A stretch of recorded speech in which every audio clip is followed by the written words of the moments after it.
Hello viewers, আসসালামু আলাইকুম। আমি আজকে আপনাদের দেখাবো কামিজের নিচে কিভাবে লেস লাগাতে হয়। একটা আপু আমাকে কমেন্ট করছিল যে কামিজের নিচে কিভাবে লেস লাগাতে হয় এটা দেখানোর জন্য। তো তার জন্য আজকে ভিডিওটা। তো আমি প্রথমে লেসটা এভাবে বসিয়ে নিচ্ছি।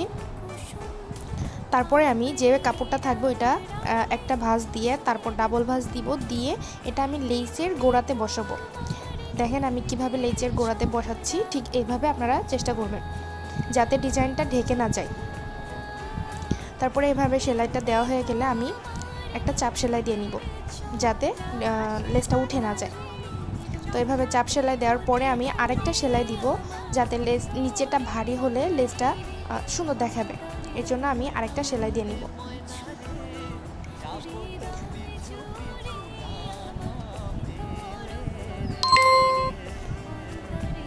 পরে এই যে ফাইনাল লুকটা দেখেন।